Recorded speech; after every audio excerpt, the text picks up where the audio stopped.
Welcome one, welcome all to my podcast focusing on your favourite sports and your favourite athletes on their Olympic journey. This is the road to Tokyo. This is 2020 Vision. Hello and welcome to episode 9 of 2020 Vision. This episode is jam-packed with amazing athletic talent. On this episode, we have 3 track stars from different walks of life. So let's get into it. My first athlete is Gikas, who is a runner with a high school track and field history. We joined him after he witnessed his NBA team win their first championship, so you can hear the excitement as he talks about that and his success on the track. Introducing Gikas. So mate, tell us about yourself. You're an athlete. What's your event? I'm a 100 metre, 200 metre sprinter.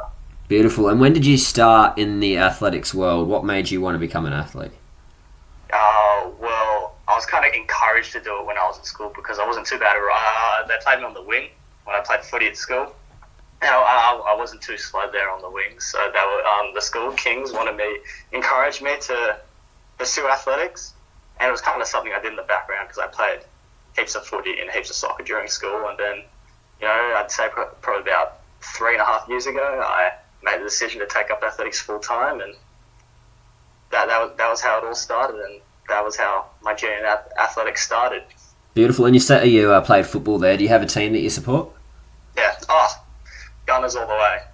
All right. So you're football. You were talking soccer there. Okay. All right. I was thinking AF. Yeah. Well, I do watch the NRL. And, yeah. No, that's okay. I'm a Tigers fan in the NRL, but that's okay. Doing too well recently.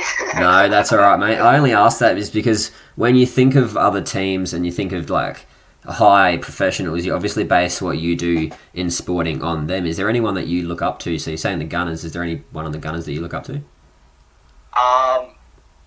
Not so much the Gunners, but the best example I can give you is Kawhi Leonard in basketball because as we spoke about before this interview, I'm a huge Raptor supporter. So the presence that Kawhi Leonard has on his team and has on the game of basketball has been not tremendous, not only this season, but for his entire career. And for him being a part of the team that I support, and watching the Raptors play every single game and seeing how he conducts himself on and off the court is like an inspiration to me because he's super humble but he kicks butt on the court, and that's something that I look up to.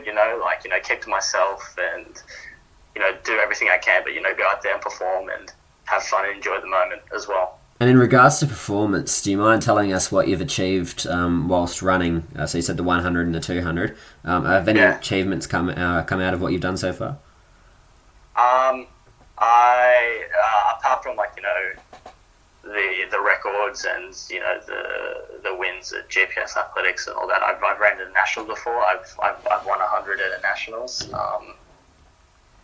And honestly, that's honestly about it. Apart from a few half decent races, that's honestly been about I'd say probably about until the start of 2018, I was running primarily for Kings for school. That was all I trained for. Yeah. And to be honest, at the end of the day, it was all worth it to compete in front of 20,000, 15,000 people, and those experiences make you learn a lot about yourself. And at the time I picked up athletics, all I wanted to do was to get something out of the experience, and I learned a lot out of that. And I look back at it and learn more about those experiences. Having those experiences in mind. So that's in regards to achievements. That's all I've done. You can go to the. I'm sure if you go online, you can see all the specifics and stuff. But I'm not really one to discuss that or talk about that heaps. To me, it's more of a personal feeling and enjoyment thing, and that's right. Enjoying the moment that you give it. And if you get a win, that's a win. But you're always learning and you're always progressing, and that's what it's all about. You seem like one of those guys that doesn't go really out on the track for a win as such, but for a person just to beat that PB and keep on succeeding. And like that, mate. Not even to beat like a PB. Like I just go out there and have a good time and have fun. It's fun winning and fun getting a PB. Of course it is. But to go out there and have a good, because if you're not enjoying what you're doing, then why are you doing it at all? Exactly. So what What does your training involve when you go out and practice for what you do on the track? A lot of running. Yeah, no, that's understood. A lot of running, but yeah, like especially like at the moment, like I'm doing a lot of 400-ish training, like not, nothing past like 500 and all that, but a lot of like 300, 250 work and all that, just, because I've always, especially from a young age, that was the type of training that we always did at school, because, it puts like longevity in your legs. Like, you can get, only go so fast, but like, especially in the GPS season where, it's you got like a 6-week bracket and you're performing every single weekend, like you constantly need to back up and you constantly need to perform, rather than, with the Australian athletic system where, you might not run for 2 weeks and you give yourself like 2-3 week breaks in between. Yeah. And at Kings, you're running like, week after week after week for, a 2-month period. So having that, longevity in my legs put me in a place so like I could perform it at, constantly at like a high level, week after week after week after week. So doing that at the moment, putting longevity into the legs and just putting the work in, putting the hard yards in. I love it, mate. So, how old? May I ask how old you are? Yeah, 19. 19. So, one thing that's very prominent in today's society with like young males is the mental health sort of side of things.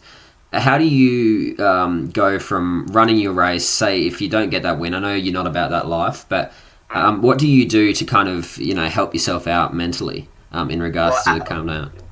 Yeah, well, it's interesting you bring that up because I know a lot of people, especially males, especially people in my family who've battled with, tough mental health issues. And even with me, like I had anxiety and I was like really, really bad as a kid. It was terrible as a kid. Like, some days I couldn't go outside and, I had to stay inside just because, like, I was so scared of, back then I was scared of it because, like, I was a thinker. To be fair, I still am, but I was a thinker as a kid. I was always just thinking about something. I always had something on my mind. And whenever a thought would come into my head, it just scared the life out of me. And, I couldn't go outside. I couldn't do anything. And then, when I started athletics, like, it's crazy because, like, yeah, athletics isn't the entirety of John Gikas. Like, athletics is obviously an aspect of my life, but it isn't the entirety. But I wouldn't be where I am today without athletics and what it taught me and the fact that it gave me the confidence to overcome that. It's like, yeah, I don't get anxiety much anymore because athletics really put everything into perspective for me. And I guess when it comes to race season, and you're going out there competing very often, and the fact that it's just you, and if you're running 100, you have 10, 11, 9 seconds to do your piece rather than being on the footy pitch or like playing at a basketball game and having 50 to an hour and a half to do your bit. It does put a lot of pressure on you. But the good thing about, the training at Kings that I did at Kings and running in front of heaps of people, especially as a younger kid, it makes you do, like, it doesn't make you like not acknowledge the pressure. It makes you appreciate it and embrace it and just use it, harness the energy of the pressure, and helps you in, getting prepared and, thinking to yourself, right, these are the stakes, this is what I've got in front of me, what's my approach, and then trying your best to execute. And if you don't, there's always going to be another day. But, as long as you have the game plan in mind and you're confident and you've done all the preparation is a big thing as well, being well prepared and, eating the right food, stretching the night before, having a good warm-up. They all play a very small role, like, 1%ers that go towards being the 100%, which is your ability to compete on the day. So it's just, getting all the little things right and, staying in a routine and not doing too much different. And expecting the unexpected is another big thing as well. It's like, you never know what's going to happen out there. Anything can happen. That's the beauty of our sport. So, yeah, when you put all into perspective and you sit down and really think about, what you're doing, like, you think to yourself, I could be in worse situations, and there are situations I could be in. Like, there are real people out there, who have very low socioeconomic status, who are fighting every day, living paycheck to paycheck, and they're the real, they're the real athletes. They're the real people who are trying to, make a living for themselves. You know, at the end of the day, we're just running a straight line, hope for the best. You know, so that's what it's all about to me, at least. So I love that, mate. Well done. Would you ever go back to doing soccer? Well, sorry, football. I don't mean to offend you. No, it's all good. I'm not one of those people. I get That's it. all right. And maybe after athletics, sure. Yeah. I guess I wasn't like terrible at it, but I wasn't amazing at it. So, but like the thing is that like all my mates, they all play soccer and they have their own soccer team, and I go and support them. Yeah. You know, cheer hard for them. But yeah, maybe athletics, I might play, but you know, who knows? That's a long way away. That's so, all right. Who knows? I like how you touched on the fact like that you do have that team element when you go into basketball and you go into the soccer and football. Yeah. And when you're talking athletics, it does seem somewhat like a very solo effort. But do you, Yes. At your school, what's the team like? How are they in regards to support? The way I saw it when I was at school, especially when I was one of the co-captains in my last year at Kings, it's like when you go on the day, like the people who are in your team, the people who are with you there on the track, you know, running with you on the day, you know, you kind of set the stage for them, which means you have to be on top of your game. And yeah, it puts more pressure, but you know, as I said before, the pressure makes you more prepared. Well, at least it makes me more prepared, and you kind of learn that after running. You know, I ran GPS for 5 years, I think, and one year I actually didn't make it, and I remember being devastated that year. And I remember it was in year 8 because I remember running in year 7 and ran the relay year 7, and I did run in year 8, didn't get it, I wasn't good enough. Then I remember running in year 9, and then in year 10 was when I ran my first Opens event, and I remember experiencing it, being like, oh, this is what it's like to, you know, be on top of your game and be one of the all-star athletes on the day. And because I knew what it took, I had that experience to be like, okay, this is how I've got to act, this is how I've got to present myself, this is how I've got to step up to the level that I should be. And you know, it's like the classic lead by example line where everyone else in the team kind of, because you're the captain and because they look up to you, you lead by example and by what you do and how you conduct yourself. Everyone else will fall into line. And that was the way that it was in Kings. And I kind of saw myself, you know, this is a gross example. I kind of saw myself as like the LeBron James to the Cleveland Cavaliers, you know. So no, like, we don't talk about that sort of person on my podcast. Thanks, mate. But I felt like I had that level of responsibility. That's how it felt on the day. So it was just all about, especially like during the training sessions, just constantly being on top of my game and always working hard and working smart. And everyone else kind of, you know, asking me for advice and you giving the time to the younger kids. And, you know, again, it's all the 1%ers that, you know, all come together and, you know, you like the people, you know, the supporters only see the results on the GPS days and at the invitational carnivals. But, you know, the amount of work that gets put in and the amount of hours and the amount of mental strength it all takes is incredible. And Kings was amazing. Like, and again, it came down to the coach as well, like having Nancy Addison and Ben Gavin there and all the other coaches. You know, they have so much experience, so much experience in what they do, and they certainly help you get across the line and hopefully we lift up a trophy at the end of the day. Love it, mate. So what's next for you in regards to your sport of choosing? So that 100 metre and 200, are you setting yourself in the Australian colours? You'd obviously hope to. That's the goal, to represent your country and represent, you know, your family, especially. So any chance I'd get to run the green and gold would be an absolute honour, and I would take it at the drop of a dime. Beautiful. So, have Mum and Dad ever been involved in athletics, or is it just yourself that's jumped on board? No, my parents weren't very sporty at all. My mum played, you know, some sport at school, but my dad, you know, is not a very sporty person. Like, yeah, he watches the NRL and the Origin every now and then. But who's he go for in the NRL? Is he a Tigers fan as well? Nah, he goes for Broncos for some reason. He didn't even grow up in Queensland. Who knows what's gone through my father's mind, but That's all right. Well, I'm in Adelaide, so I've got no choice but to go for someone else. I'm a Melbourne Storm boy, so I jumped on the bandwagon in 2007, and I've just been given championship after championship, so I'm happy. But fair enough. Can't complain. It's cool how it all works out, and we can go full circle here. You're talking about Kawhi Leonard, and the people that we look up to. How did you actually go ahead supporting Raptors? Was it him or? No, it was. I started supporting them, I'd say, for about 4 or 5 years ago, and I remember first getting into basketball because some of my mates were into it. I didn't really know much about the sport at first, and I was at the stage where I'm like, I'm going to look for a team to support. I was watching all the teams play, and I'd watch all the teams play, for a couple of weeks, and you could tell that the way the Raptors conducted themselves, and the fact that they're the only Canadian team, and they were the outsiders, and they were the people that all the pundits and all the supporters look down upon because they're the Canadian team, they're not American, they're never going to win, they're never going to get to the finals. They're always, and that was at the time when they had DeRozan, Lowry, Valanciunas.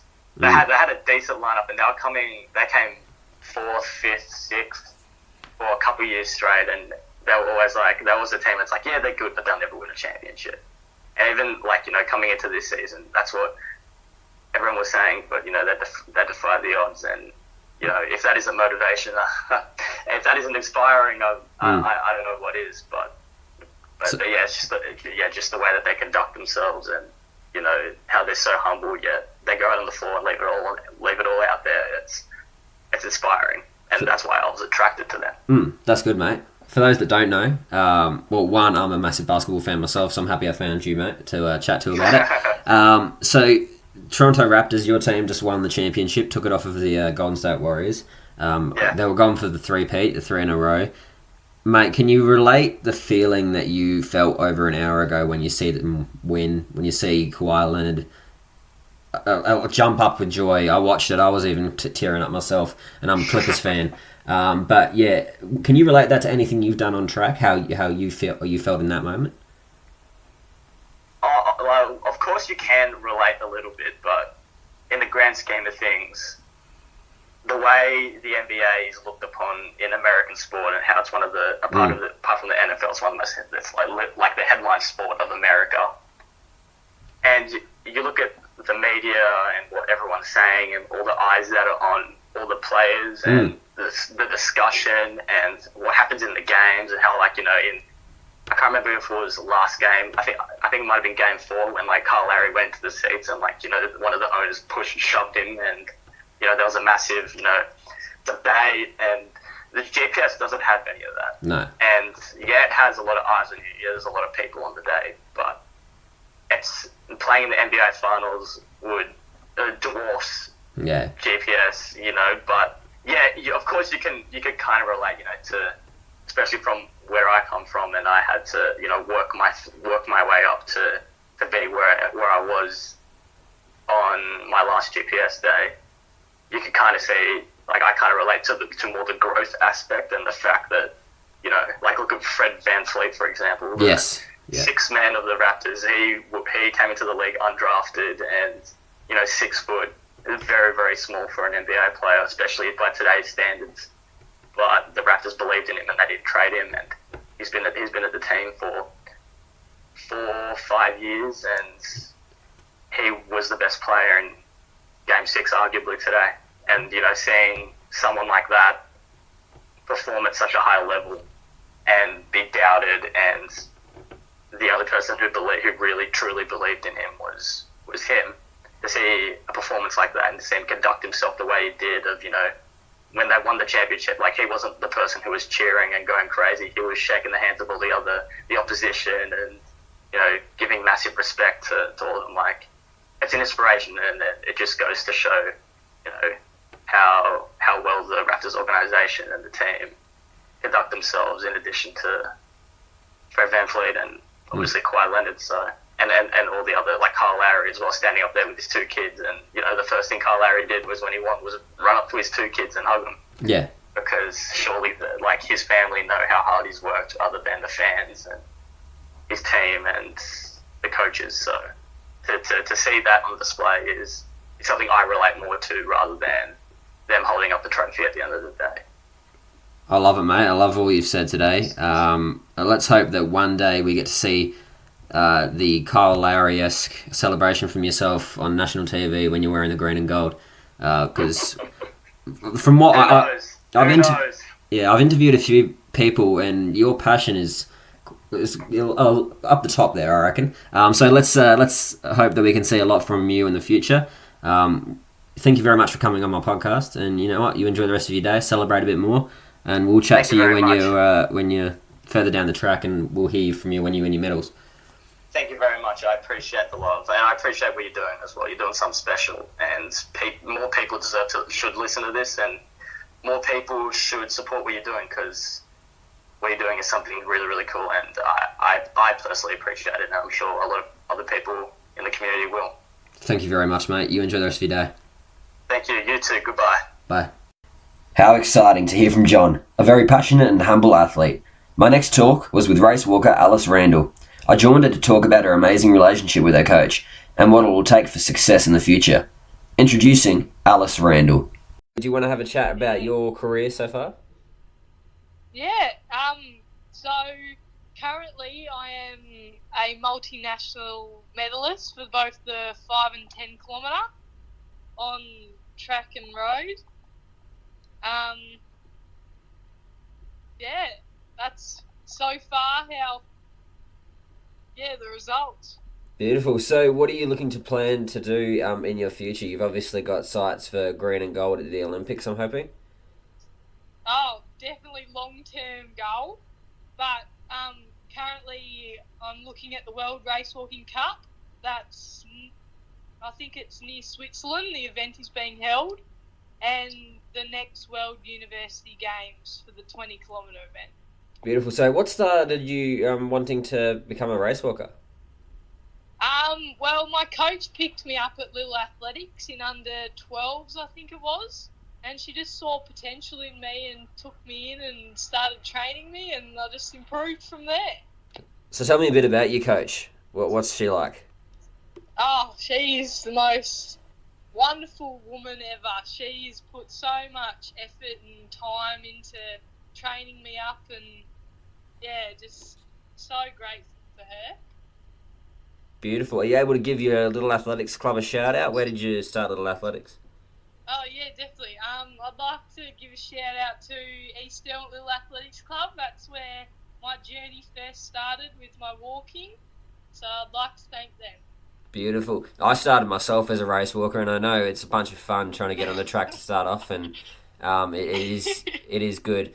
So do you have any other plans to go into other events, or you just want to stick with your race walking? Because I know a lot of race walkers actually try to run a couple, they would like to run long distances as well, or do that sort of thing. You're just fully race walking?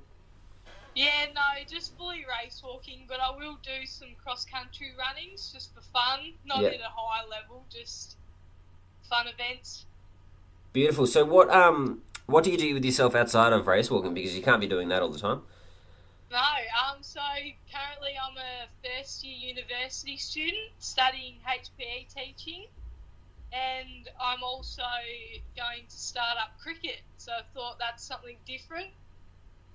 Beautiful. You've got a very country tone to your voice. Do you live in the country?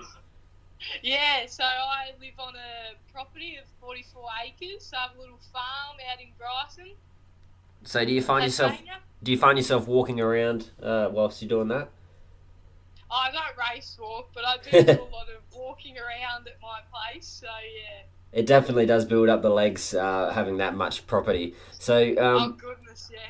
What do you have any idols that you look up to in the athletic world, or is it mum and dad that you look up to? Who's driven you? Well, not as well as your coach.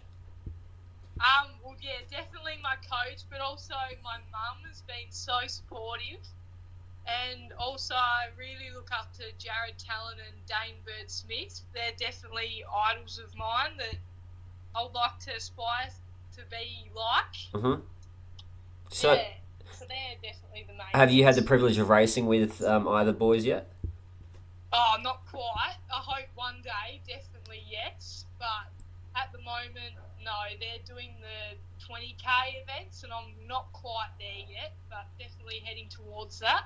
we'll definitely have to find a well, I hope to see that you do get to that point. So you're currently doing the 5 to 10. What's have you looked into doing that 20k? What's the training going to be like if you change it? Oh, the training will be lots of kilometres and lots of speed sessions, like 1k's times probably 15. I'll have to build up to. At the moment, I'm doing 6 times 1k, so that'll be a big jump up. That sounds right then. So you've done your Oceania Games. You just competed yesterday. You were telling me that you had a bit of issue on track. That's okay. Yeah. All the greats do have issues. Hopefully you can bounce back from that.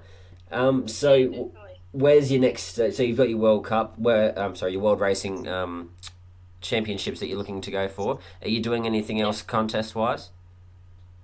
So in September, I think it is August, September, there's the road walking nationals, the winter road walking nationals that I'm definitely looking forward to. I think it is a 10-kilometre event. I believe it's in I'm Adelaide. hoping to do well. Am I correct? Pardon? Am I correct in saying that it's in Adelaide? Yeah. New. There we go, my hometown. So we'll have to say hello when you get awesome. Here. Definitely. No, well, I thank you very much for your time. And yeah, you enjoy the rest of your time in Townsville. It's a beautiful place. I've loved seeing the pictures pop up. So yeah, enjoy the time there, and we'll chat to you when you have that gold around your neck when you're in the Olympics. Awesome, thank you. No problem. We'll chat to you soon. Bye. All right, see ya. There we had Alice Randall, an athlete with a very positive future. Now for my third final athlete, Drew Semmens. Drew is a man with an amazing story that I hope you all enjoy hearing. Introducing Drew Semmens. Mate, tell us how you started as an athlete.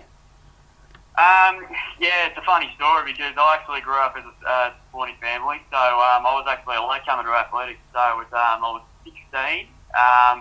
Back in 2010, I was doing one of my free periods while I was at school, and I got called up to the office, and it was funny, they mentioned the Paralympic talent search day in Geelong was taking place on a Sunday, and I thought I'll show my parents, and I thought we'll give this a go. And they had a lot of tryouts, stuff like swimming and rowing and athletics and all that sort of stuff. And it came down to the bead test, and did okay out of that. And then I met my coach, Neil Costa, who he's still my coach to this day. And then she invited me to train on the following Tuesday night, and 9 years later, I'm still here. So it's, that's all it started. So the rest is history. I love it.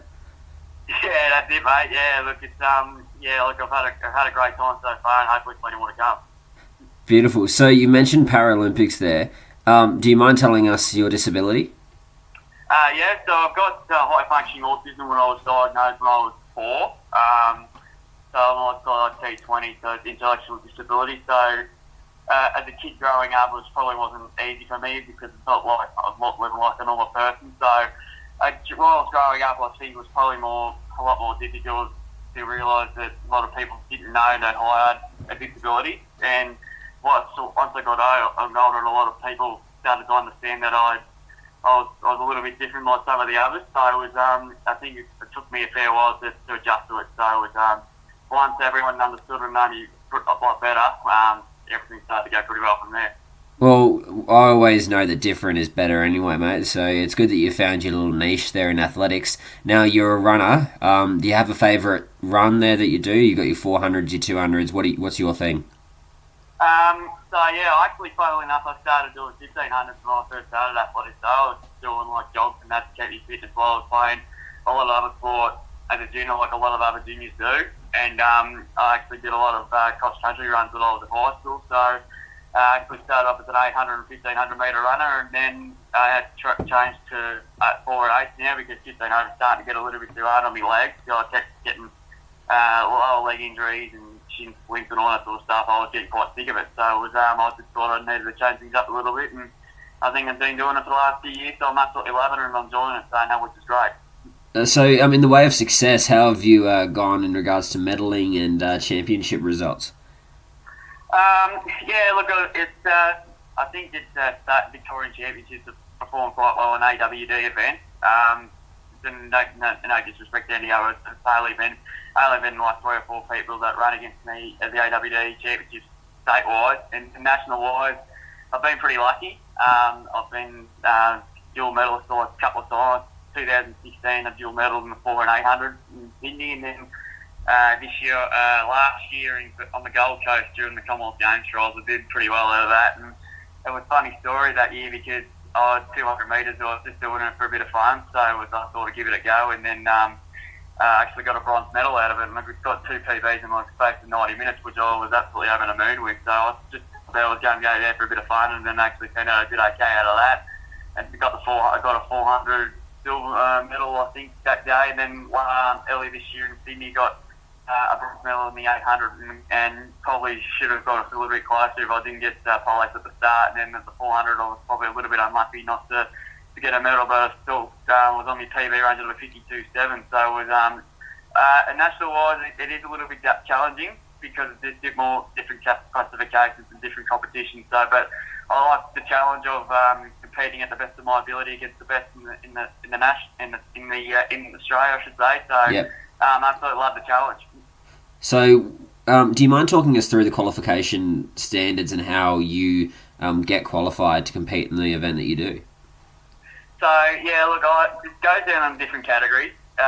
Just for T20, I think for 400 it's like a minute 10 or something like that, and I run 52, 53, but I normally tick that box off pretty much first up in the new season anyway. And the 800, I think it's 2:25 or something like that, so it's, and then I do that pretty comfortably anyway, so it is pretty easy to get qualifying-wise, particularly so early on in the season, so you can just sort of take your time, get building up to that between October and April, I should say. So it sort of takes a while to get yourself into the season once you know what you're doing, and I love that being the challenge, so you can get it out of the way nice and early, then you can sort of cruise through and then sort of work that way up towards March and April. So it's sort of an even balance as a training load during the hot summer months, and it can get quite challenging, but at the same time it can be quite fun as well, so it's good. So is it easy to get that T20 sort of, I don't want to call it a title, but classification or clarification? Do you have to go through a lot to get notified as a T20 athlete, or do they just give it to you? How does it work? So the first time that I started, I think it was 2011, I think it was, or something. So I was the first starter pro athletics because growing up in the country was a hell of a lot different. So on a classification level for T20, sort of like you have to do like all these jigsaw puzzle things in a certain amount of time, and then you just sort of go out and do other things like running stuff as well, and do that sort of time, and also jumping as well. I did a long jump for 1 year, and you have to sort of jump at these sort of distances. So it sometimes can be a little bit daunting when you know what you do, once you know what you're doing, and they explain to you what to do and all that sort of stuff. So sometimes you sort of hack a little bit. Yeah. So it was just one of those things. Like, it can be quite confusing at times, but once you know what that, sometimes at the end of the day, once you get your classification, your right classification, you're pretty much right on the money. I like it, mate. That sounds good. So you sound like a pretty laid back guy. What do you do in your downtime? You've just told me before that there's an ice bath that you're doing, or you're cooling down. Is that what you do? You just train, or what do you do to calm down and all that sort of stuff? Yeah, so during the week, normally during winter pre-season, obviously, as you mentioned, and obviously during the season, on a Monday I normally do train at the track and normally do gym sessions for about a couple of hours, so you sort of get that strength and conditioning work out of the way, and then sort of the Tuesday nights is sort of like sprint work, and then indoor pool sessions, depends how cool it is, and then Wednesday sort of your hardest session during the week, because you want to have a really good session before the weekend, and then have a nice cool recovery, and then Thursday you sort of do a little bit of long stuff, like long run sort of stuff, and then Friday you sort of have your rest, and then Saturday you either train or doing competitions, and then Sunday you sort of recover. So it's a pretty even balance, particularly for me in the last couple of years. I've sort of got swinging things a little bit more, being more professional now, so I'm absolutely loving the challenge of doing a lot of things like a lot of professional athletes are doing, which is great. So yeah. I'm keen to push that one for another few years yet. I'm still pretty young, so it's I'm getting towards my peak of the career now. I have to look after my body a little bit more, so the more, the better for me. Now, you can't be doing athletics 24/7. Is there anything else like studying that you're doing or working? What do you do with yourself? Funnily enough, I'm a football commentator on a radio station in Carlac, which is not far from where I used to live. So I've been doing, I used to call the footy and all that on the microphone while I was at the local footy club back when I was a little boy, and then all started for me when I was 2008. I get asked this a lot because of how I started and all that sort of stuff. My brother was actually started to play senior footy at Cobden when he was 16, and I was only 14. And my grandmother was one of the radio that was doing the game. I think it was Cobden and Triangle Lake, which is another local footy club, which is not far from where we used to live. It was a funny story because my grandmother got interviewed by the commentators before the game, so it was a very, very daunting task. And then she mentioned me. Then one of the commentators came up to me and asked, "I said, you want to come on for the last quarter?" And I said, "I'd love to do it." And then I texted my father, who was in hospital with my brother, and I said, "I'm going to be on the radio for the last quarter." And I reckon Mum and Dad were just jumping up and down. They couldn't believe what was going on. They had to look. I didn't know what to do because they either listen to me or look after my brother if he was having a broken collarbone in hospital. So and then it all started from there, and I'm still doing it now. And then so I'm loving it now, and I'm loving it forever before, which is great. That's amazing, mate. I like that story. I'm in radio myself, actually, and it is a good thing to do. What you're doing there. Do you want to give it a shout? Do you want to give the radio station a shout out? Yeah, absolutely. So it's on Mix FM in Carlac, 106.3, which I'm doing for a different league now because the league that used to cover the radio station, I should say, used to cover to not do it anymore. They're retired now, so I couldn't be thankful for the start now. We do like Carlac and District Football Netball League, which is of course the league that I've been doing for the last 6 or 7 years, and now I'm on the prime radio station for the last 4. So it's absolutely loving it. It's not easy. You've been a commentator, so you had to do a lot of study and all that sort of stuff. You don't want to get it wrong, otherwise you get criticised a fair bit, which can happen. So look, I just thought we do a little bit of study during the week, the players' names as well, what they've done throughout the time at the club, what they've done during the season. And you sort of just have to like you yourself, you sort of just have to make up what the go is. So I think I'm a pretty harsh. My hardest critic. So I thought sometimes when you leave games and you're thinking, well, I didn't call that game well, or then when I leave the ground, I'm thinking, I've done a pretty good job, and I listen to myself, and I'm thinking there's a few things I just sort of have to work on a little bit. So it's it's a great. I absolutely love it. I think going around local footy clubs, local footy netball clubs now, and I absolutely love working with the guys that I work on a Saturday afternoon during the footy season, and it's great, and you sort of enjoy the professional side of things. So it's hopefully there's a lot more to come, and hopefully one day I can make my way into the big leagues, which would be good. That's amazing, mate. Look, you took the words out of my mouth pretty much. I criticise pretty much everything I do as well. So I think that's what makes us better as people. Like it's good. Do you have? So you obviously have your things in front of you when you're doing it, but do you mainly do everything on the fly? Yeah, absolutely. I just sort of go study the players' names from each team and just sort of work your way down.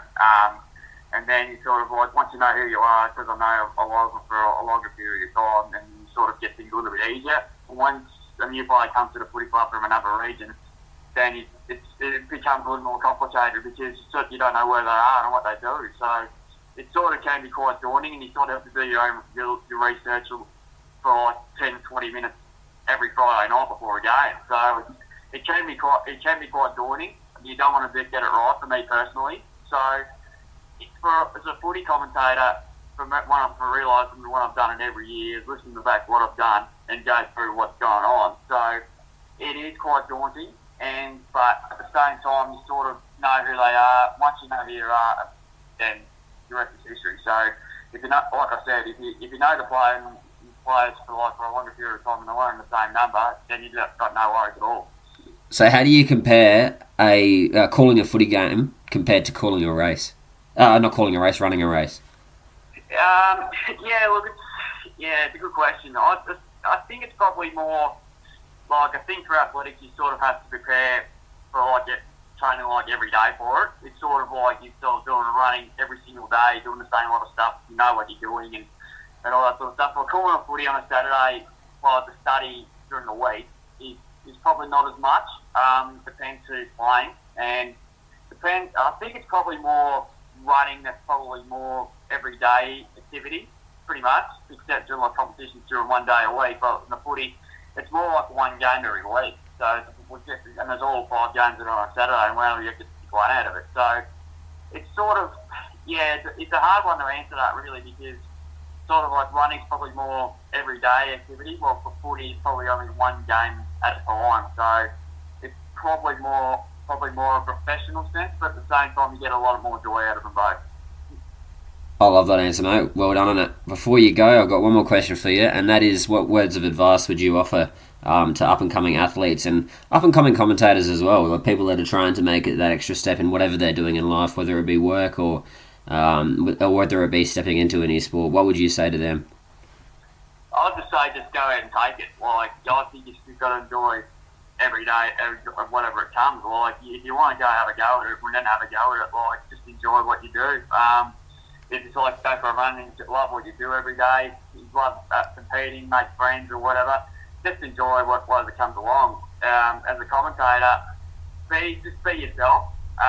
Just sort of do what you do while the commentator at home in front of the TV on a Friday night for calling AFL games and get ready for the Saturday. Just make sure you enjoy whatever comes along, because life is very short, and just sort of like get the feel for what's going on and just enjoy whatever comes along, like I said. So just be yourself, have fun, and that's all that matters. If you win during the race, it's great. If you lose, well, don't worry about it, you move on. Simple as that. So I'm a pretty big into sport, as I already can tell. So it's just like I said, enjoy whatever comes along, because it's not going to happen. It's going to come around pretty quickly, and then whatever comes around comes around. That's mate. I don't know if you get told this very often, but I'm finding you quite inspirational.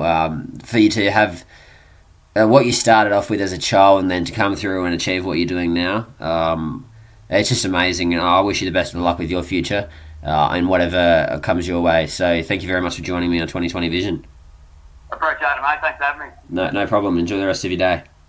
You too, mate. Cheers. Thank you. Thank you. Bye. Thanks. Bye. A very inspiring story from Drew there. I hope you enjoyed that, and as well as my chats with Alice and John. Thank you for joining me on episode 9 of 2020 Vision. I hope you can join me next week. Who knows who we're going to get.